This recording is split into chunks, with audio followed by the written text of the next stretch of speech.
procurar gravar toda.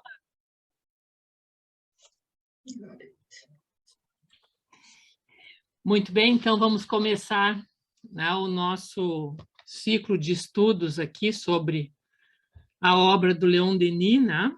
Começando por esse livro, O Porquê da Vida. Tá? Depois a gente vai repassar, como eu estava dizendo antes de iniciarmos a gravação, a gente vai repassar para os grupos o título certinho. Gente, esse aqui foi o primeiro livro do Leon Denis. Tá? Então, vou falar um pouquinho sobre quem é esse autor, que nós vamos começar a estudar, né? Porque às vezes a gente, depois se o Eduardo conseguir, ele pode colocar para nós aí uma foto do Leon Denis, para os que não conhecem saberem quem é. Ele é uma figura importantíssima, né, para o movimento espírita, principalmente, né, pela proximidade e pela longa, né, existência de trabalho que ele teve. Então, assim, ó, ele nasceu, né, Leon Denis nasceu na França, interior da França, uma cidade chamada Foulques, arredores de Tours, né, e ele nasceu em 1846, só para a gente ter uma ideia, né? Então, assim, ó, ele era adolescente quando Kardec iniciou, né, o trabalho. Ele tinha uma personalidade extremamente interessante, né, porque ele vem de uma família pobre, ele não tem um histórico de uma família, de cultura, não. Ele vem de uma família bastante pobre. Ele fez, assim... Ele fez... Pedi para a Laura... Isso, obrigada, Laura. Ele não teve uma formação acadêmica, tá, muito grande, assim, não tem todo um currículo como o do Kardec, por exemplo. Ele era um autodidata, tá? Ele tem o ensino, na época era o ensino primário, né? Não saberia dizer para vocês exatamente a que corresponderia hoje, mas o que consta no currículo dele é isso, né? Ele estudou até os 12 anos. Só que no livro que fala sobre a vida dele, que é Na Intimidade com Leon Denis, diz que ele era uma pessoa que ele não suportava perder tempo na vida. Nunca, desde criança, era uma característica dele. Ele gostava de coisas que o enriquecessem e não gostava de coisas que fossem fúteis, que fossem banais. Ele procurava sempre que fossem sempre construtivas, né? Da qual ele restasse com algo concreto de conhecimento. E assim foi que ele se tornou um autodidata a partir dos 12 anos, né? E se tornou um brilhante autodidata, porque aos 16 ele já era reconhecido como um bom palestrante, um bom propagandista, um bom expositor, profissionalmente falando, não como espírita. Ele não conhecia a doutrina espírita ainda nessa idade. Mas vejam que ele já tinha conseguido, aos 16 anos, tanto conhecimento que ele trabalhava como propagandista, divulgando coisas e usando nessa divulgação a palavra, tá? A fala. E essa foi a profissão a qual ele dedicou, com a qual ele viveu, né? Toda a sua vida. Ele era um representante comercial. Isso fez com que ele viajasse muito e, ao viajar muito, isso também depois, mais adiante, veio a contribuir com a tarefa que ele tinha na doutrina espírita. Então, é bem interessante, né, como essas coisas se casam, como elas são realmente bem programadas, né, nas nossas existências, possibilitando que as coisas aconteçam.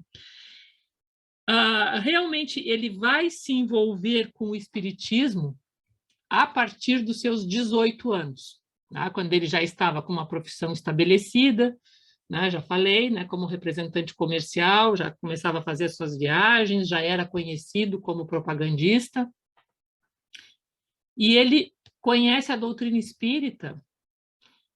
Aqui está, que eu estou olhando para o outro lado. Ele conhece a doutrina espírita justamente através da sua maior paixão, que eram as livrarias, era a literatura, a leitura.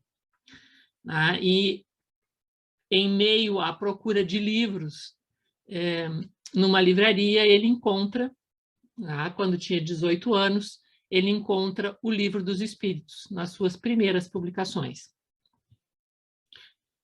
Leva o livro para casa, lê o livro, e, a partir daí, a paixão da sua vida, que era o estudo, a busca e a divulgação do conhecimento espírita, né? Começa. Né? Então, ele próprio diz, né, que no Livro dos Espíritos ele diz assim, ó, nele encontrei a solução clara, completa e lógica acerca do problema universal. A minha convicção tornou-se firme. A teoria espírita dissipou a minha indiferença e as minhas dúvidas. Então, a partir dos 18 anos, ele começa a estudar a doutrina espírita, a se envolver, né, com esse mundo, buscar os grupos espíritas que haviam na sua cidade. E aí ele vai ter, né, vai conhecer o Kardec bem próximo disso, né? O Kardec passa alguns dias em Tours, e ele conhece o Kardec, e a partir daí começa um relacionamento, né, que perdurou ao longo da vida do Kardec. Eles tinham uma amizade, embora um já fosse um homem com mais de 50 anos e o outro um adolescente. Mas eles se juntam nesse trabalho, né? Então, vai ser mais ou menos depois, lá pelos anos de 1880, né, que o Leon Denis começa a divulgar nas suas viagens profissionais, também entrando com a questão das palestras, né, da divulgação doutrinária, de andar por várias cidades da França, fazendo essa divulgação, né, entrando nesse movimento realmente no primeiro momento, né, e não só na França, mas também na Argélia. E o primeiro livro, justamente, que ele vai publicar em 1884, e é por isso que eu estou falando tanto do Leon Denis, é exatamente esse que a gente começa a estudar. Esse é o primeiro livro que ele escreve e publica em 1884, tá? Em que ele procura explicar, né, a doutrina espírita e o que na doutrina espírita chamou tanto a sua atenção, os temas que mais chamaram a sua atenção, tá?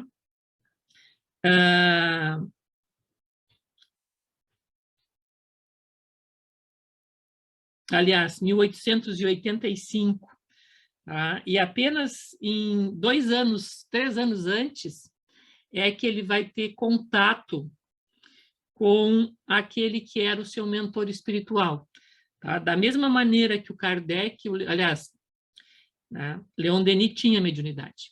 Né? Leon Denis tinha contato direto com os espíritos, ele tinha comunicações, embora ele participasse de outros grupos, mas ele tinha, né, a faculdade mediúnica. E o mentor dele ele vai realmente conhecer somente em 1882.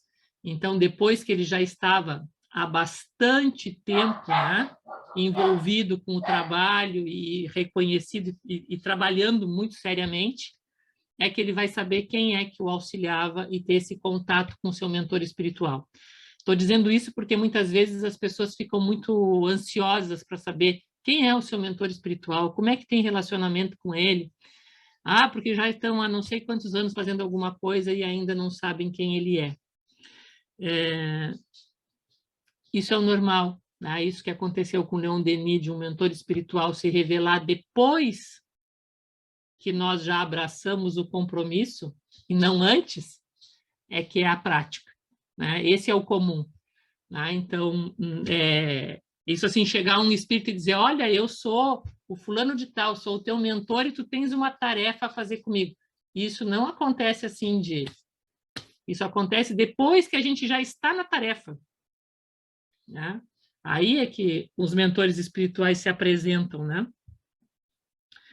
Bom, então o mentor espiritual dele, gente, é o espírito que foi Jerônimo de Praga. tá? Que foi um dos mártires que, junto com John Hus, tá? Que foi uma das existências de Allan Kardec, foi queimado na fogueira em razão de defender princípios contrários, né, que confrontavam com a Igreja Católica.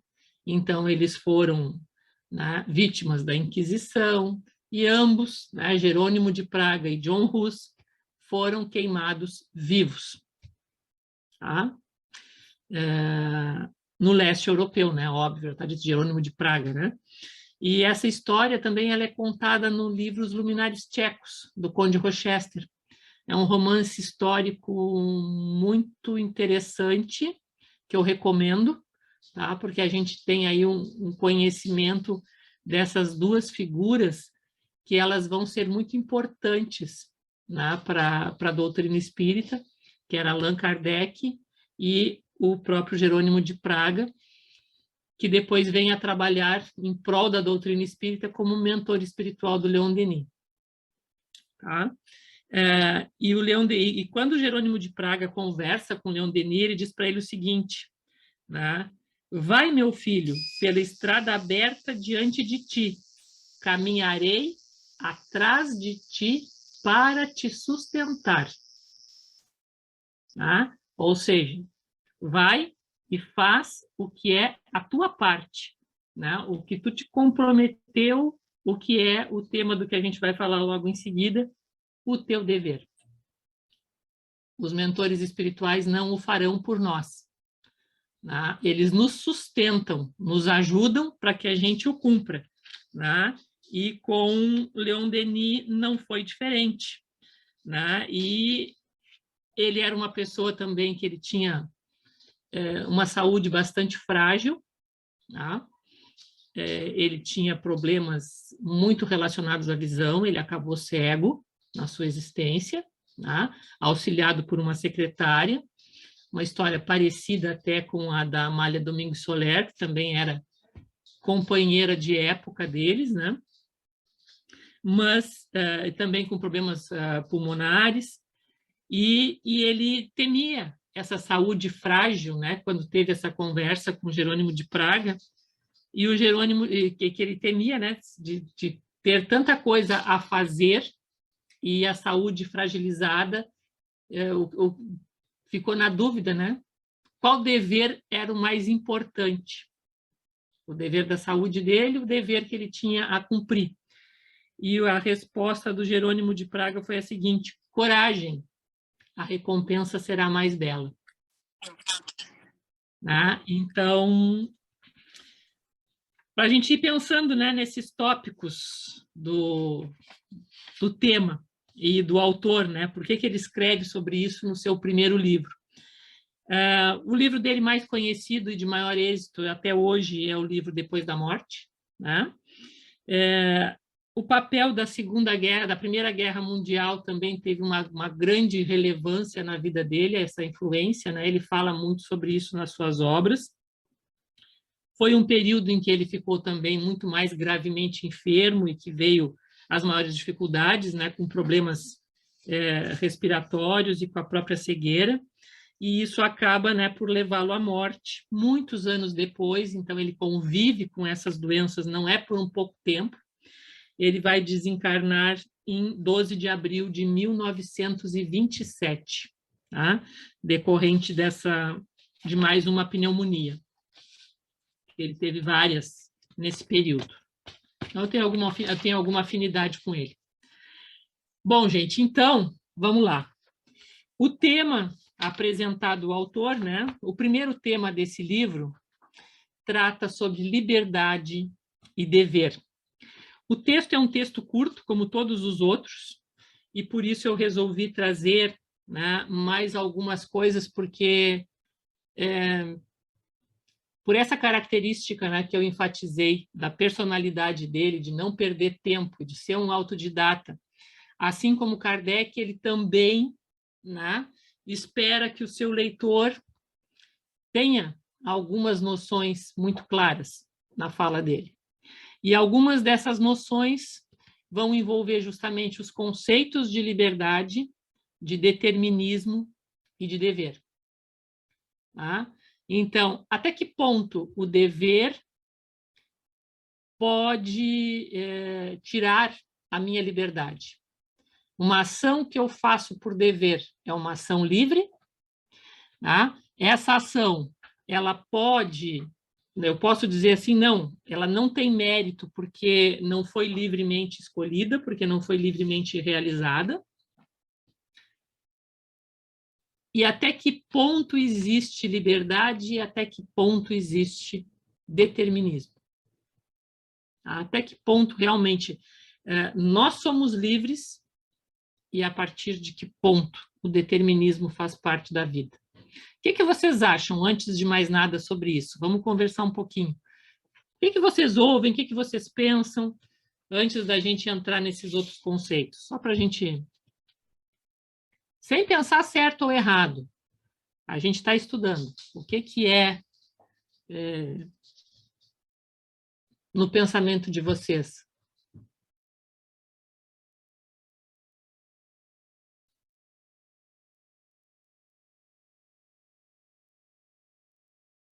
Vocês acham que a Sofia tem liberdade?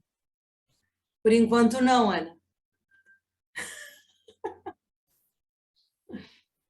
Ela tem deveres? Será que não? Ó, ela está rindo aqui, Dina. Está rindo. Ela me olha e quer que eu faça isso. Então, o que vocês acham? A questão dos deveres tem a ver com a consciência da responsabilidade que a gente tem, né? Consciência e responsabilidade. Eu acho que eles estão ligados ao dever, no caso. Estão ligados. Eu acho. Agora, quanto à liberdade, se a escolha é minha, eu tenho sempre liberdade, né?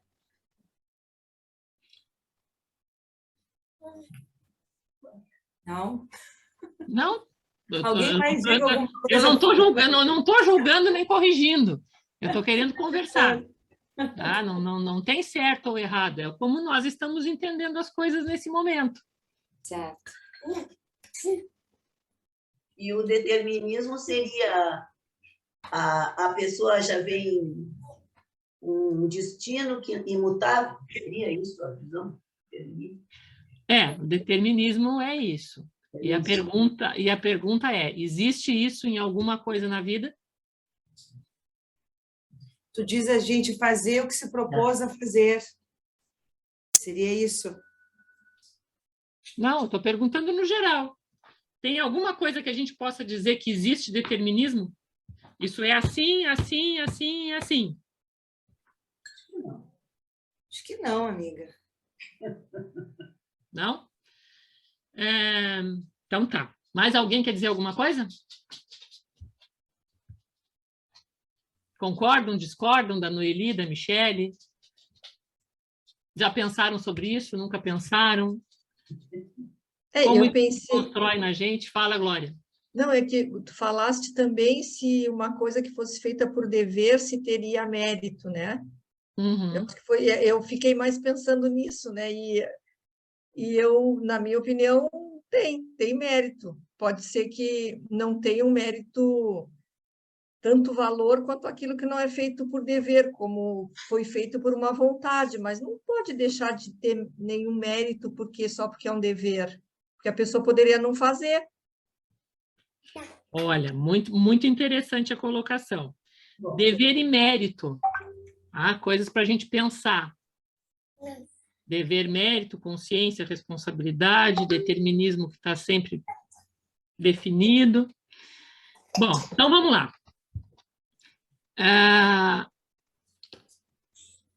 Vamos começar definindo aqui, tá?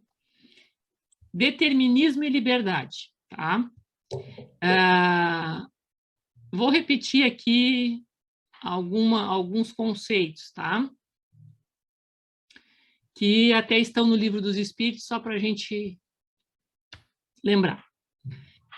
Diz assim, ó: demais, sempre confundis duas coisas muito distintas: os sucessos materiais da vida e os atos da vida moral. A fatalidade que algumas vezes há só existe com relação àqueles sucessos materiais, cuja causa reside fora de vós e que independem da vossa vontade. Quanto aos atos da vida moral, esses emanam sempre do próprio homem, que, por conseguinte, tem sempre a liberdade de escolher. No tocante, pois, a esses atos, nunca há fatalidade. Bom, então os espíritos já estão nos dizendo, e para a gente pensar aqui que o Leon Denis leu, se apaixonou pela doutrina espírita e escreveu no primeiro livro dele as coisas que mais lhe chamaram a atenção, eu peguei de novo para a gente puxar por aí também, para a gente rever esses conceitos. A doutrina espírita, ela abraça a existência do determinismo e do livre-arbítrio.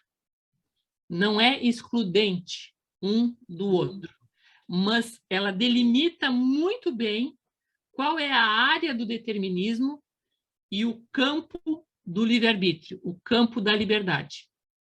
Tá? Então, por exemplo, existe determinismo na vida? Sim, existe, em tudo o que é material. Exemplo, nós todos já tivemos o tamanho da Sofia. Não temos como escapar. Nós todos já choramos por dor de dente, igual a Sofia. Isto é determinismo. Tá? Então, todas as coisas que envolvem, todos nós também já choramos por dor nas pernas, porque estávamos em fase de crescimento. Então, nascer, crescer, morrer é determinante na vida, não tem como escapar. Quando e como é outro setor. Se nós pegamos uma gripe, essa gripe ela é causada pelo mesmo vírus. Em mim, na Beth, na Daisy, na Graça, certo? E esse vírus tem uma forma de agir e um período, um ciclo de vida, que ele vai cumprir. Porque ele é regido pelo determinante, ele é regido pelo determinismo das leis físicas. Tá? Então, assim, independente do que eu tome, o ciclo de vida de um vírus de resfriado é 21 dias. Se eu não tiver nenhum agravante, em 21 dias ele passa.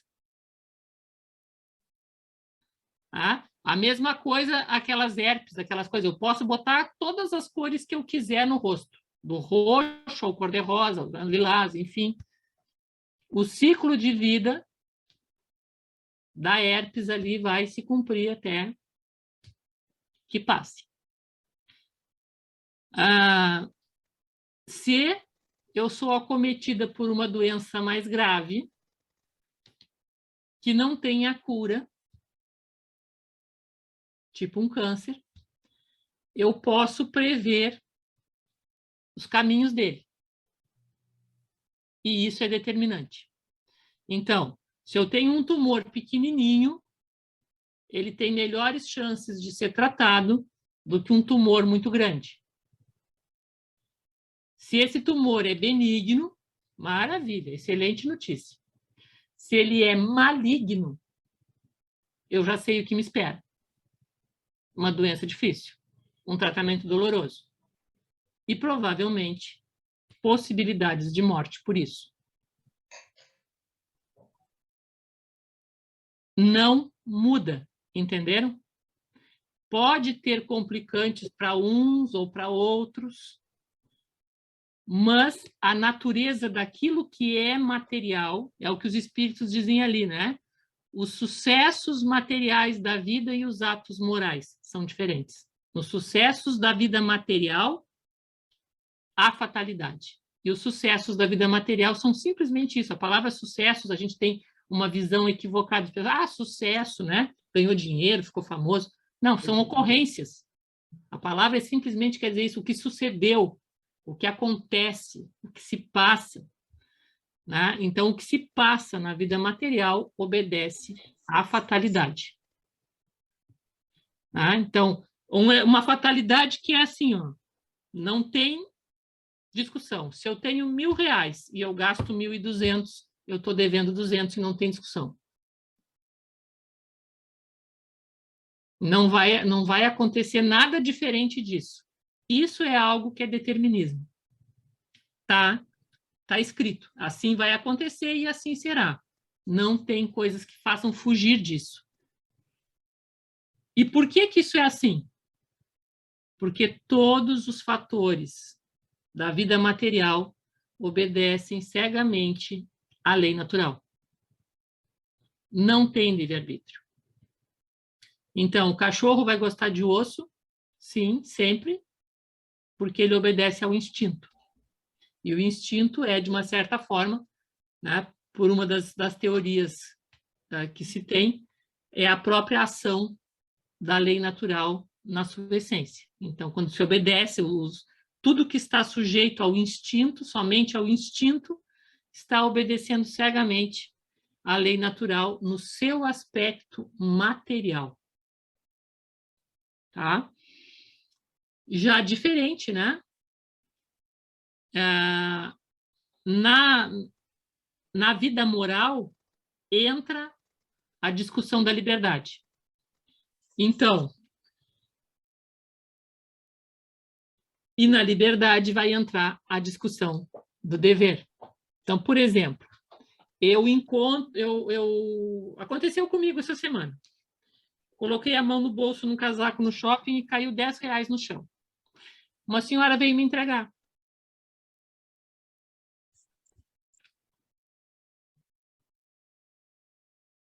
Isso é o dever de qualquer um de nós, certo? Se eu vi, se eu sei de quem é entregar a quem pertence. E aí entra a discussão, né? Isso é um ato livre? Ou é um ato por dever? Vamos ver, então, o que a gente vai ter como liberdade. Aí, nesses atos da vida moral, que eu vou poder decidir faço ou não faço, que é diferente, né, do determinismo material, porque eu não escolho crescer ou não, eu simplesmente vou crescer, né? Já tivemos todos o tamanho da Sofia e ninguém teve a opção de ficar daquele tamanho. Simplesmente a vida não pergunta, a gente está sujeito a essa lei e vai crescer. Mas a senhora que encontrou os R$ 10 que caíram do meu bolso, ela tinha a opção. Ela podia ter ficado com o dinheiro ou não. Oi.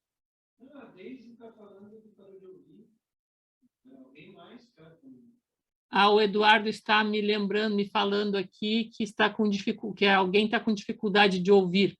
Vocês estão me ouvindo bem? Sim. Sim? Então, não é problema da transmissão. Bom, então vamos lá, né? A liberdade, gente, também a gente vai ter essa discussão no Livro dos Espíritos, né? Na Lei de Liberdade, e vai se ter toda aquela situação, né?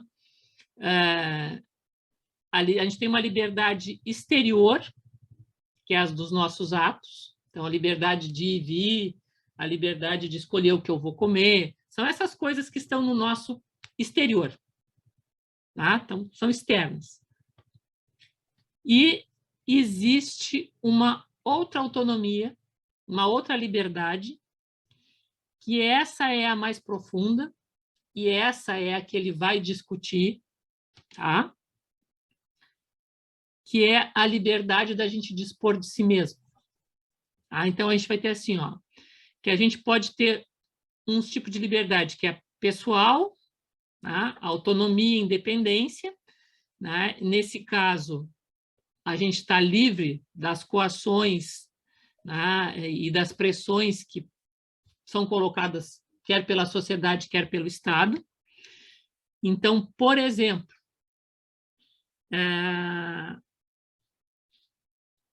a pessoa que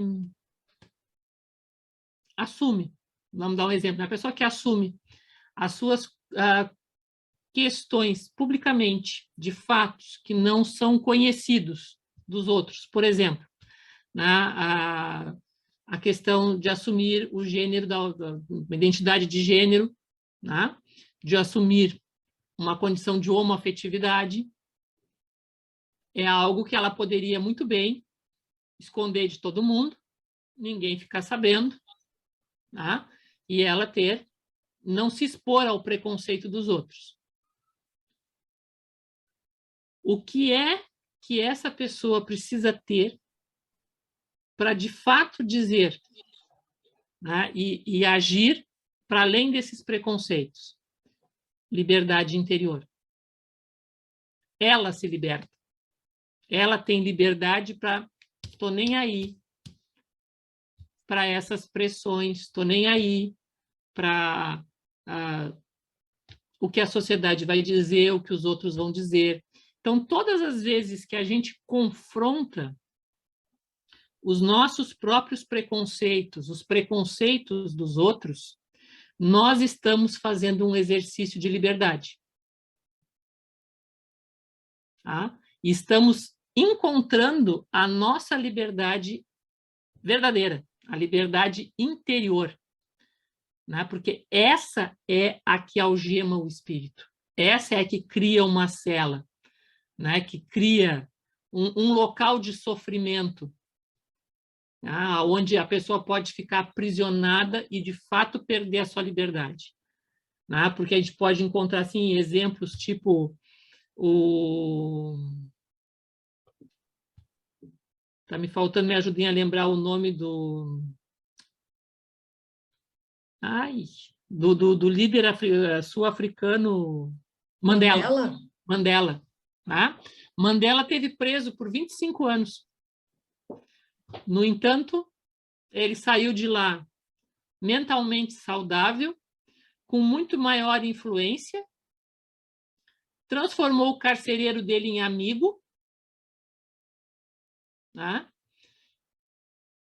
Enquanto que a gente vê que outras pessoas que não tenham liberdade interior sofrem pela prisão e pela restrição da liberdade exterior. Não que ele não tenha sofrido, mas ele tinha liberdade interior o bastante para continuar trabalhando mesmo que ele estivesse preso. Né? E continuar lutando pelas coisas que ele acreditava. Então, isso é um exemplo de liberdade interior, independente de se estar ou não num cárcere físico. Agora, muitas vezes, se não há essa liberdade interior, a pessoa corre às ruas enlouquecida e presa num sofrimento. Aqui eu acho que é uma questão da liberdade de pensar, não? Sim, e o pensamento é interno ou é externo? É.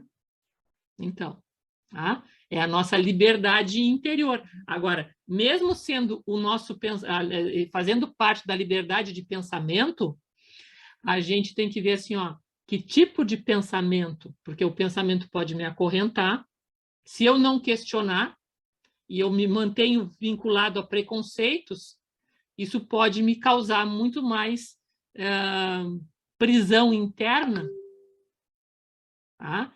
E essa libertação tem a ver, né? Então, o primeiro grande conceito, né, de liberdade, para além da liberdade de ir e vir, da liberdade de dispor do corpo, tem a ver com essa liberdade interior, né? Então, a liberdade consiste em dispor de si mesmo, mas isso só é possível se o indivíduo se libertou do exterior ou externo, ou seja, quando se reduz ao mínimo o que antes se considerava como necessidade. Aí entramos numa outra situação, né? Que a gente até conversou bastante nas lives anteriores, durante o período mais crítico da pandemia, que é a função, né? Quais são as nossas necessidades? O que é o supérfluo? Tá? Quais são as nossas paixões? Até que ponto as nossas necessidades vão determinar as nossas experiências? Tá? Até que ponto essas paixões estão também, né, determinando a nossa vida, até que ponto a gente conhece elas, e aí, então, né, esse conceito de liberdade, dizer assim, ó, a gente precisa reduzir as nossas necessidades ao que de fato elas são, porque senão a gente é escravo desses desejos e não tem essa liberdade interior plena. Então, tudo aquilo que de externo, né, me limita e me condiciona, eu não consigo passar sem ver a série não sei qual. Bom, alto lá. Até que ponto quem manda em quem? Porque se tu permite a tua liberdade interior, então tu está cedendo. E aí tem uma questão para se pensar. Tá? Não consigo deixar de comer alguma coisa. Todas essas questões, né, das nossas necessidades, dos nossos vícios, dos nossos hábitos, elas vão bater de frente dos nossos preconceitos, da nossa ignorância, elas vão bater de frente com o conceito de liberdade. Liberdade interior. Tá? Porque eu tenho que me questionar quem manda em quem.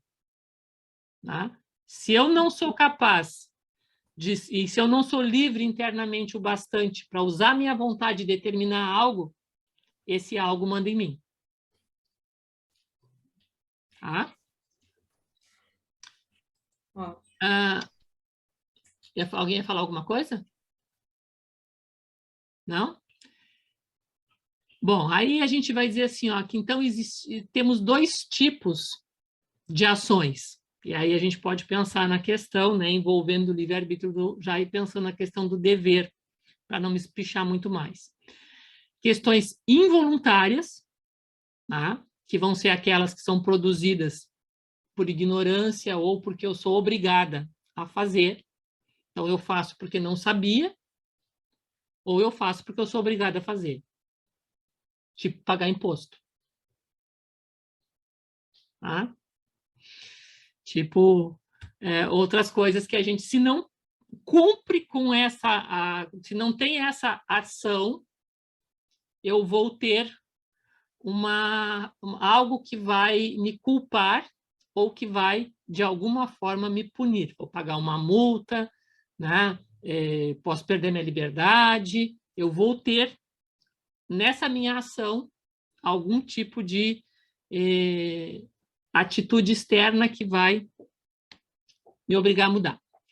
Ou então as ações voluntárias, que são aquelas que eu faço sabendo porque faço, tá? Sem que eu seja obrigada a fazer. Tá? Essas são totalmente morais. Tá? É a liberdade da vontade somada a uma escolha ou ao meu livre-arbítrio, que é, de certa maneira, a minha escolha. Tá? E aí a gente também pode dizer assim, ó, né? Se eu não tenho liberdade de escolha, se eu não tenho liberdade para determinar alguma coisa, eu também não posso dizer que eu tenho vontade livre, que aí é o caso que eu falei, né? Se eu não sou capaz de dizer não, eu não vou comprar tal coisa, eu não consigo passar na frente de uma loja ou de um determinado lugar e não comprar alguma coisa. Se isso me acontece, isso não é um ato do meu livre-arbítrio. E não é um ato da minha vontade livre, isso é um ato de um condicionamento, de um vício meu, de uma paixão. Pode ser a paixão por comprar. Porque eu não conheço nem sequer o que de fato eu necessito. E aí eu posso empilhar coisas. Estou dando esse exemplo, mas vocês devem ampliar esse conceito para várias outras, para todos os campos que a gente, na verdade, tem na nossa vida. Tá? Eu estou pensando em usar exemplos bem simples. O que aciona, né, a nossa vontade? E aí vou pegar aquilo que a Michelle falou, responsabilidade, consciência e responsabilidade. Só que antes da consciência e da responsabilidade nos meus atos, tem a questão da vontade. Tá? E a vontade, né, ela é justamente acionada por aquilo que vem da minha inteligência. Antes, né? Antes da consciência, antes de eu julgar, para que eu tenha vontade, tem que haver a inteligência, a compreensão de que ela existe. Tá? E eu tenho que aprender, né, o bem, tenho que fazer essa escolha, tenho que fazer essa determinação na minha vontade, de ser correto, né, de que a minha opção é pelo bem. Entendem? Tipo o exemplo daquela senhora, que ela me devolveu me entregou os 10 reais, nem me devolveu, porque ela não pegou, né? Ela me entregou o que eu tinha perdido.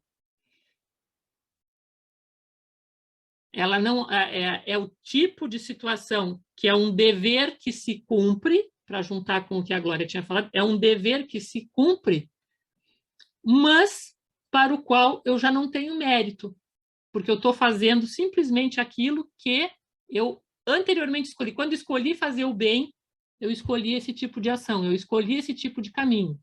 E ele não me causa nenhum tipo de sanção nem de sofrimento.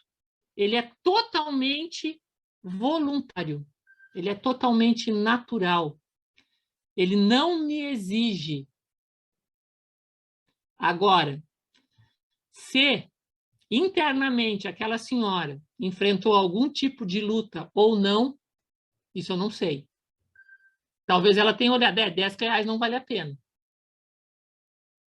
Mas, né, estou considerando que não. Estou considerando que foi ato completamente voluntário e assim ela teria feito se ela tivesse encontrado 1.000 reais. Porque já é da natureza da pessoa. Tá?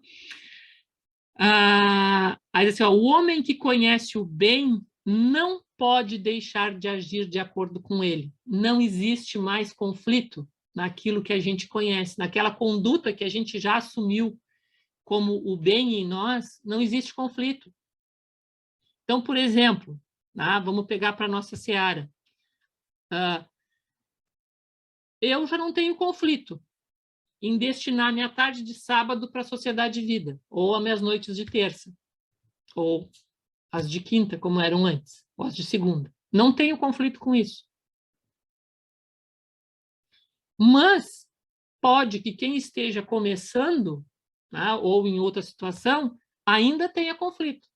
Mas agora, nesse horário, eu podia fazer uma outra coisa. Tá? É um exemplo de situações. Tá? Então, as coisas que para nós já são naturais e que não exigem sacrifício, que é uma outra palavrinha, né, complicada, e que a gente tem experimentado muito nesses últimos anos, né? A questão da consciência e do sacrifício, aí já é natural. Agora, o mérito vem da dificuldade. Então, quando me é difícil cumprir um determinado dever, aí sim ele vem com o mérito. Porque aí eu estou crescendo, entenderam? No outro já está realizado. É só mais uma repetição do mesmo. Já é uma conduta, entenderam? Já é uma conduta comum. Agora, quando essa conduta é feita por uma primeira vez, ou quando eu estou exercitando para que isso se torne algo habitual no meu comportamento, isso ainda me exige sacrifício, me exige mudança. E esse esforço é a virtude no mérito. Aliás, é a virtude no dever, e ela me gera mérito.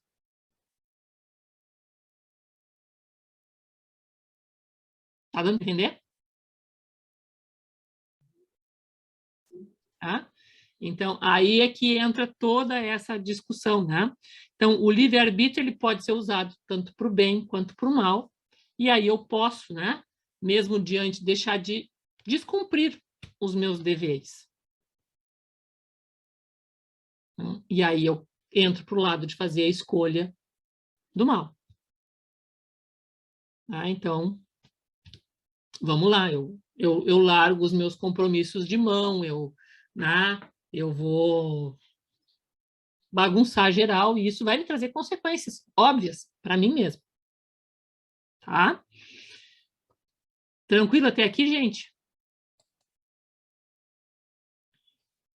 Então, assim, ó, só para a gente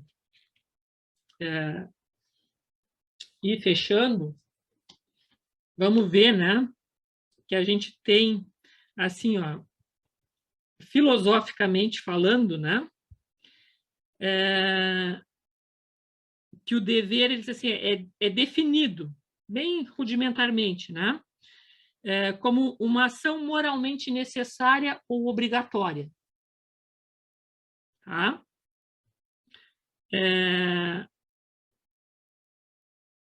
E, geralmente, né, essa ação moralmente necessária ou obrigatória, ela me é imposta, e se eu não a cumprir, eu vou receber uma sanção de alguma forma, eu vou ter infringido, né, uma norma. O dever é sempre isso, a grosso modo, né? Então, não pago no dia, tem juro no outro, porque eu não cumpri meu dever. Eu vou pagar juro porque eu não cumpri o dever que era naquele dia, aquela obrigação. Tá? Então, vai acarretar algum tipo de questionamento. Os nossos deveres morais, eles também vão nos acarretar a questão da culpa, tá? de fazer eclodir em nós essa mesma sensação. Eu não vou pagar, eu descumpro um dever qualquer, uma coisa bem banal, né? Eu me comprometi de encontrar a Michele e eu nem sequer dou satisfação para ela e deixo ela plantada me esperando. Uma coisa bem banal. É um tremendo desrespeito, né? É uma falta. Se pelo menos eu mandar, olha, não vou conseguir chegar aí em tal horário, me desculpa, tal, estou dispensando. Mas se eu não faço nem sequer isso, tá? Vai ficar uma situação que eu vou me sentir culpada, de pô, né? E a Michele também vai para o seu lado e pensa assim, vai, afinal de contas, né? Não dá para confiar numa pessoa que não cumpre, né, com as suas obrigações, e fica aquele sentimento de culpa. Isso aí a gente pode pensar em outros fatores, né, que as pessoas podem carregar culpas, coisas até bem mais pesadas, né? Às vezes, né, até se fala muito, né, que muitos pais, muitas vezes, acabam dando muita prioridade a dar coisas materiais para os filhos, para amenizar a culpa que sentem de não ter tanto tempo disponível para estarem presentes na vida deles. Tá? Por quê? Porque sabem que, como pais, teriam o dever de. Tá? E aí, então, para compensar, faz, né, os seus mecanismos de compensação. Então, também tem esse lado, né, o dever e a questão da culpa. E aí nós vamos encontrar, né, já que estamos buscando, né, nas informações do Leon Denis aqui, uma leitura no Evangelho, segundo o Espiritismo, que diz assim, ó, o dever é o mais belo laurel da razão. Descende desta como de sua mãe o filho. Então, vamos lá. Bom, deixa eu terminar de ler aqui. O homem tem de amar o dever, não porque o preserve de males à vida, males aos quais a humanidade não pode subtrair-se, mas porque confere à alma o vigor necessário ao seu desenvolvimento. Então, olha lá. Primeira coisa. Onde nasce o dever? É no nosso mundo emocional? É no nosso mundo intelectual? É nos nossos instintos? Como é que ele desperta no ser espiritual? Será que todos nós compreendemos dever da mesma maneira e temos condições de compreendê-lo da mesma forma? Né? Então, gente, assim, ó, aqui o Espírito está dizendo que o dever é o corolário, ou seja, depois que a nossa razão está plena e que nós desenvolvemos, né, essa capacidade intelectual, da qual a razão, né, é reflexo. Depois que nós conseguimos atingir isso, o dever é o corolário. Porque aí eu posso compreender o bem e o mal e exercer a minha liberdade individual em relação a isso. Então, até lá, a gente briga com ele. E a gente lida com a culpa. E a gente lida, né, com frustrações. E lida com essas armadilhas de nos sentirmos presos por muitas coisas. Porque nós ainda não chegamos no ápice, né, ou no máximo da nossa possibilidade de desenvolvimento intelectual. Então, diferente compreensão, diferente desenvolvimento intelectual é igual a uma diferente compreensão do que sejam os deveres de cada um. E óbvio também, né? Lembrem que quando a gente fala de liberdade, quanto mais inteligente, quanto mais desenvolvido intelectualmente é uma pessoa, não é aqui questão de títulos, né? Mas é desenvolvimento, é capacidade de aprender, de inteligência, maior é a liberdade que ela tem. Então, vejam como esses temas dever e liberdade, como ele escreve no texto, mas ele escreve muito resumido, realmente um brilhantismo ao resumir, para um primeiro livro, como é o que ele escreveu, esses dois temas que são extremamente profundos e interligados. Eu não tenho como, né, dentro de um determinado desenvolvimento, exigir que aquela pessoa compreenda da mesma maneira que eu compreendo alguma coisa.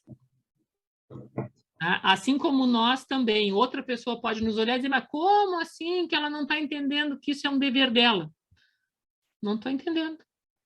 Ele já mais alto consegue ver, mas eu ainda não.